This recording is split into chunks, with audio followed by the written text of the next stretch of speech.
Hello everybody and welcome to a new episode of our program Languages of the World. Here we are once again for another episode of English, and on this episode we're going to talk about something really different. We're going to talk about novels and drama, plays, how they are written and why they are written. And when we read these works, are we just supposed to learn about the story and that's it? Or are there any other important things we should learn and other things that we or that could help us understand what we're reading? Let me first welcome my guest, Ms. Heba. Hello, Ms. Heba, and welcome to the program. How's everything? Yes, how are you? Great. Yeah. Well, actually, you're discussing something that I really love because I'm very much interested in reading literature, especially English literature, and you know, I learn a lot by reading literature, and this is something you could say like a passion, you know. Yeah. So I'm very passionate about reading novels and also watching movies. So, but I tend to prefer reading to watching movies. Actually, this subject is very important because our students in all the grades, they take novels and they take drama. So we have to tell them how to appreciate or how to respond to these novels. They are not just, as you said, a story. They have other elements and have other important things to consider while reading. Yeah. And this is to clarify, this episode is to clarify some of the things that maybe they don't know about. Yeah. When I hold a novel in my hands, and especially if it's a great novel, I really wonder how this novel is made. It's like a piece of art. And I think that the novelist or the person who has written that novel is a great person. It's not easy to write a good novel. Of course it's not easy, because when you are writing a novel, you consider a lot of things. You don't just consider a story, once upon a time, so and so happened. You have to consider a lot of things, like the characters, how they are going to feel, how they're going to react, how they are going to deal with each other, the setting, the place, how it will affect this novel, the climax, how this novel will be so interesting for the reader, and how we are going to end this novel. So there are a lot of factors that we are going to discuss here that affect the novel. One very important question that anybody might ask is when a writer or a novelist, for example, decides to put the pen to the paper and start writing, do they just start writing and, you know, things come to their mind and they write about them, or do they have like a whole picture about what they are gonna do before they put the pen to the paper? No, never. The writer never has a clear picture about everything he's going to write. He has just an idea. Inspiration, what we call inspiration. Fine. He has the idea and or the moral that he wants to convey from by his novel, the message he wants to send, or the situation that intrigued him to write or inspired him to write. Then he starts, and while he is writing, things come up. He never has everything in mind before he writes. He will lose all the fun. Yeah. So he just has he has or she has the idea first, then everything comes up while writing. Yeah, but when we're building, for example, any structure, any building, you know, you have to plan for it first. Exactly. So, does a writer plan for his writing beforehand?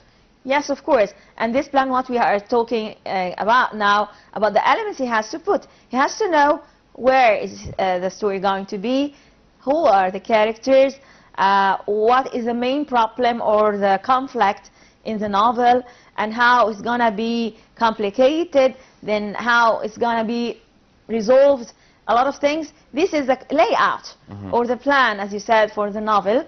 The writer has it in mind before writing it. Do writers all the time, you know, become affected by their surroundings, by the people they deal with, or could they come up with a novel that has nothing to do with anything related to them or the life they are having? We have both, actually.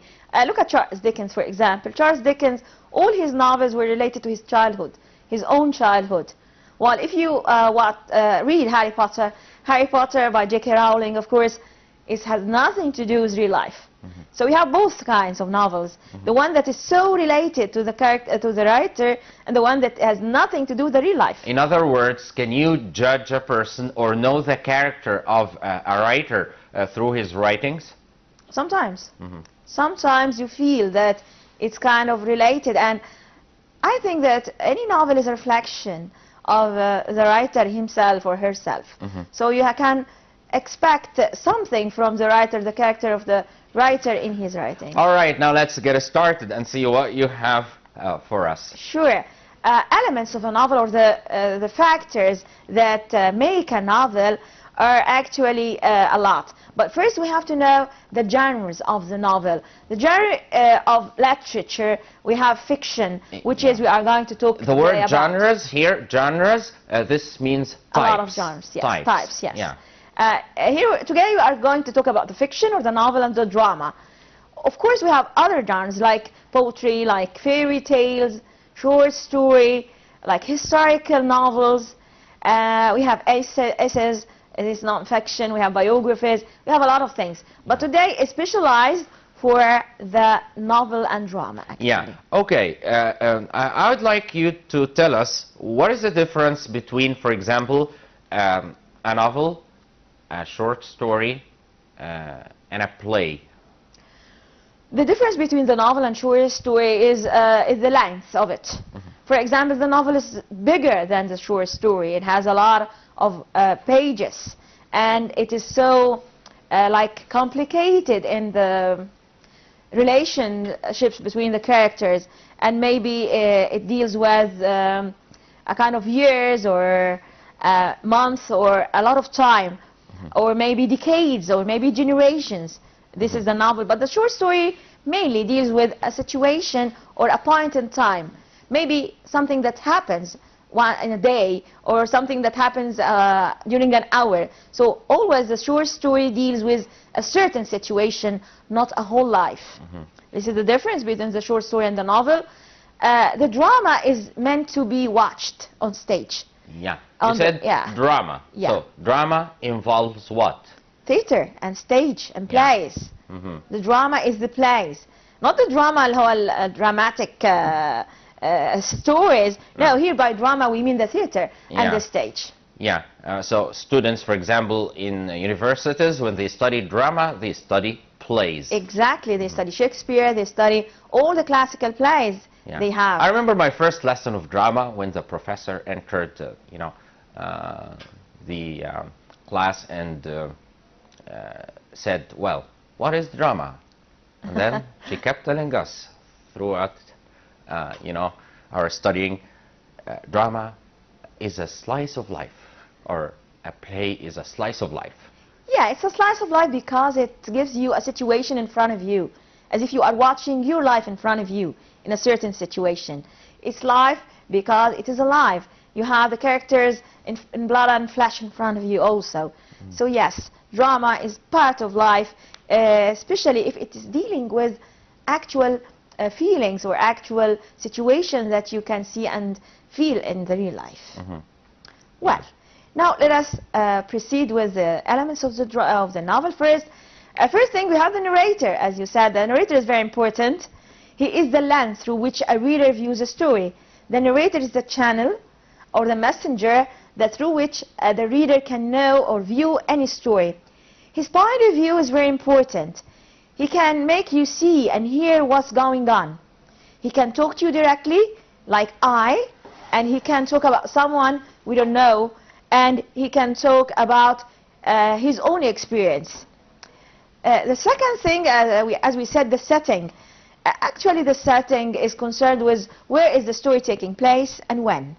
Sometimes the stories take place in the past, sometimes in the future, like science fiction, and sometimes in the present time, or it can take place anytime. So the setting means time and place. Time and place, exactly, yes. maybe on Earth, maybe in a planet, maybe in rural areas, in the villages, maybe in the city. So it's very important to know the setting, the place and time, because this will give you a better understanding of the story.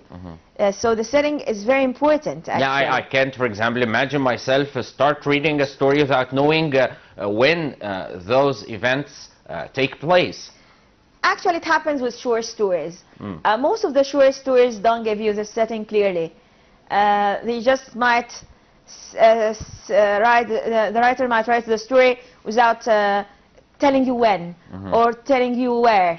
So this is kind of a characteristic of short stories. Well, actually, I learned that although a novel is much longer than a short story, but short story writing is much more complicated. They are concise. They kind of like a capsule. You know the capsule? Yeah. They give you everything in one little capsule.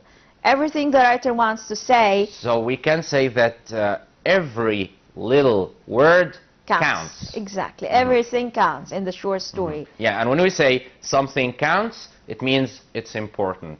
So every little word or counts. detail, yes. Yeah, it's written for a reason. Exactly. Yeah, and you cannot leave it out.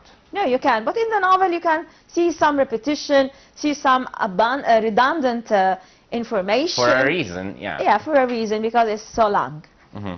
After the setting, we have the most important factor, which is the characters.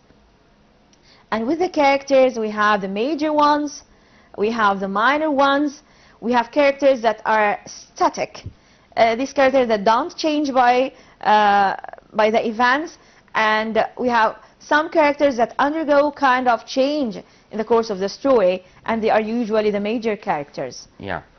We ourselves, develop through the years. Exactly. Sometimes we change a lot through the years. Yeah. And this is also what happens to the main characters in a story. Yes. The characters develop from one point to another. Of course, because they are undergoing a lot of events, so maybe a good character changes to a bad one, or a bad one changes to a good one. So the major characters... Or a little mind becomes a great mind. Exactly, because this is supposed to be in the course of the novel, that you have kind of change. Yeah. And this change is reflected on the events.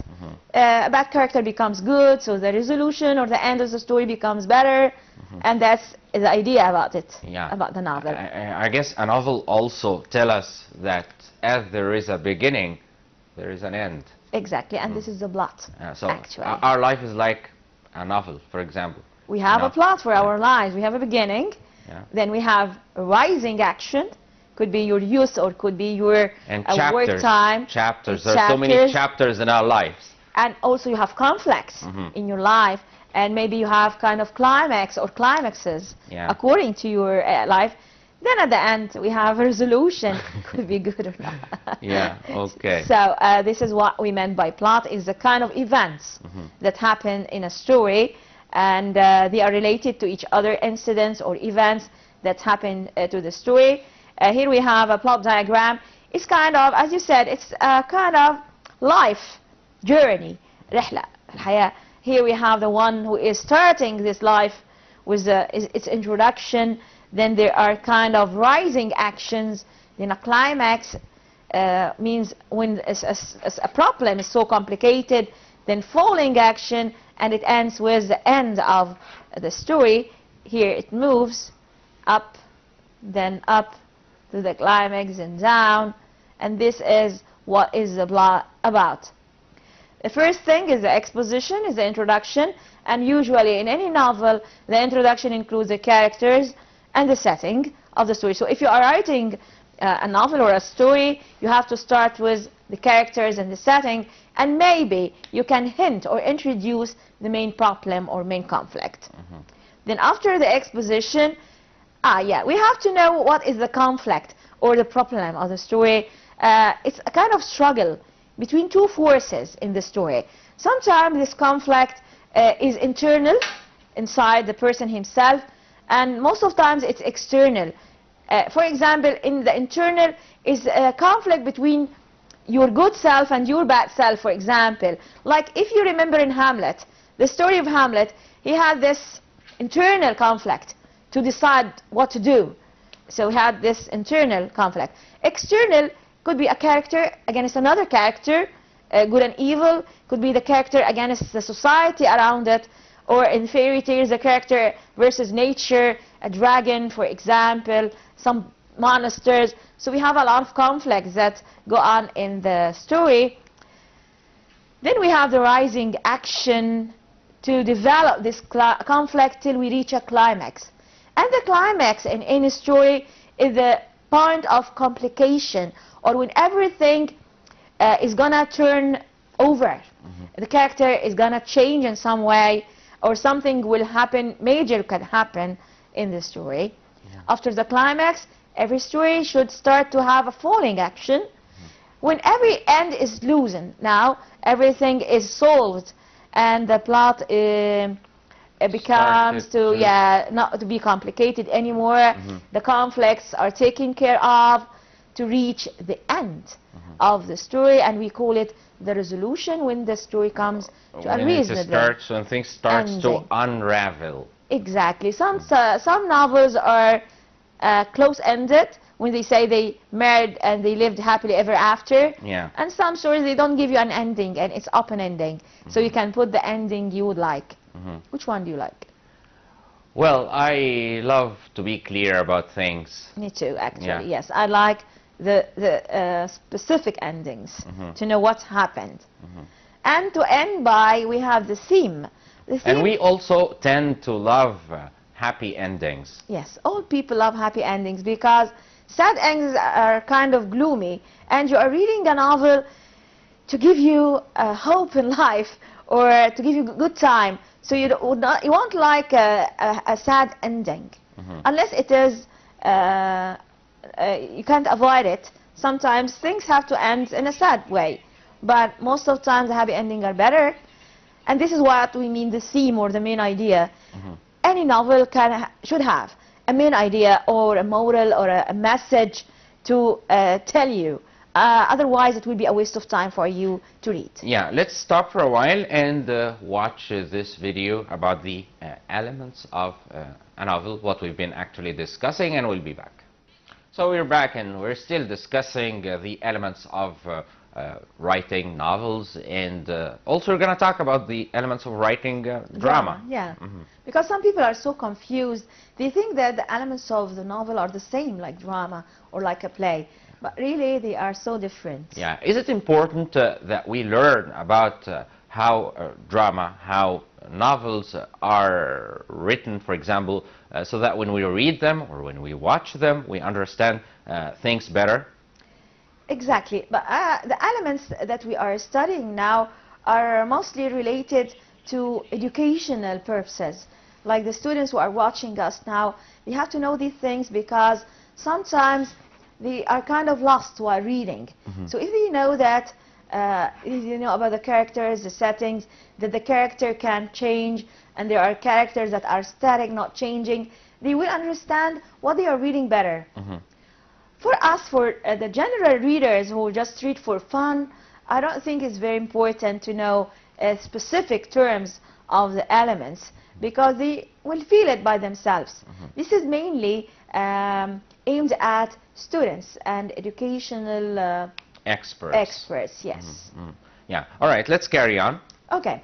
As we said that we have the elements of a novel, and they are so different from the elements of drama, because as we said, the drama is a theater, something that is meant to be put on stage or played on a stage.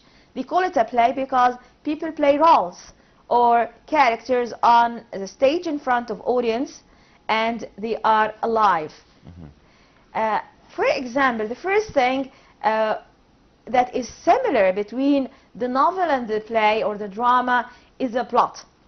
We have to have also a plot in the drama, because it's kind of a story, so it has to have an introduction and or a beginning and the middle and the end. Also, we have to have a setting, where and when the story is taking place. Maybe it is clear in the stage directions, And by stage directions, I mean the decor, the decoration. Is it morning or night? All of these things appear on a stage. And of course, we have characters, or the people who are playing the play. It could be animals, could be people, could be anything. And of course, we have a conflict or a problem. These are the things that are similar between the drama and the novel. But in the drama, there are different things. For example, and very important element actually is the costumes. Yeah. In the drama, people are attracted to the costumes of characters. Yeah. Like the clothes, like the additional items that the actors wear. Yeah, during the and let play. me just point out something here, because I studied that drama is meant to be acted on a stage. Yes. Drama is not meant to be read, actually. Yeah, that's right. It's mostly meant to be acted. Yes. All right, and so it's a lot of people say it's really boring to read a play. It's much better to watch a play. Yeah, of course, it's better to watch the play than to read it. But sometimes you read some of the dramas, like you know, those of Shakespeare. A lot of people read them, but they have to have in their minds a kind of picture. They have to have a good imagination to imagine these characters acting in front of them, to hear their voices, to imagine the costumes. And that's why we have a lot of stage directions in dramas, to make you imagine or picturize what is going on, like the lights, like the costumes, like props, a lot of things. Yeah. And we have the makeup. Of course, you can't read this in a novel or in paper. You can't read this. You can't see the makeup while reading. You have to see it. It could be makeup for historical characters. Could be masks worn by the actors. Also the scenery, or the stage direction, or the decorations such as backgrounds, and the lights, that the day or evening. So all of these are very important. Then, as I said, the props or the properties. These are items on a stage. They are not clothing, but they are kind of, could be furniture, and could be things that the actors are holding during the play, a crown that the actor is wearing, or a sword the actor is using. A very, very interesting thing in the elements of drama is the sound effects. Yeah, There sure. are, sound is very important, especially if... But sounds don't exist in our real life. No, the thunder. Yeah. Yeah, the thunder, I mean, the this birds. background music. Ah, you know? yeah. No, actually, no, we don't have this in life. Yeah. But to make the drama real, you have to hear some sounds. If, for example, there is a storm, you have to hear the thunder. If it's a morning... Yeah, they call it in movies the soundtrack. Yeah, in the movie soundtrack, but sound effects in drama, like the birds singing, and this adds to the play to become more realistic for the audience. Also, the music can also be added. The music is something different from sound effects, or part of it, and the music gives you the mood of the play. Some plays are light, so the sound or the music would be lively and jolly, and sometimes the mood of the play is dramatic or tragic or gloomy, so there is a kind of gloomy music or sad music. So also the music adds to the elements. Yeah. Of course, we have the acting, which is a very important thing, how the actors are acting in the play as their characters. And of course, we have the speaking, including the dialogues, their expressions, their gestures, and everything concerning how to express themselves, verbal and not verbal. Yeah. And of course, the last thing, we have to have a developing in the character. As we said in the novel, the character should be turned from bad to good, mainly to feel that something had already happened. All right. You tried before, following or reading Arabic drama? No. No? Never? Actually, no. Never read anything for Tawfiq Hakim, for example, or... I'm more interested in novels. Yeah, novels. Even in English, I'm more Who's your interested favorite in novels. Arabic novelist? حسن عبد القدوس. Hassan Abdul Quddus. Yes, Yeah. I have Yeah. everything. There are actually so many great people who wrote fiction, wrote novels, and especially the one who got the Nobel Prize, Of course. Naguib Mahfouz, of course. Yes. I'd like to thank you very much for Thank being you. with us. Thank you, Ms. Heba. Hope that they benefited from this. Yeah, well, actually, it was an interesting Yes. episode, and well, I always look at life as a book or a novel. When I hold a novel, I see that this is everybody's life. It's like a novel, all right? And from between the covers, so many things happened from chapter 1 to the last chapter, from once upon a time till and they lived happily ever after. Well, I hope everybody gets a happy ending in the end, inshallah. See you next time. Bye-bye.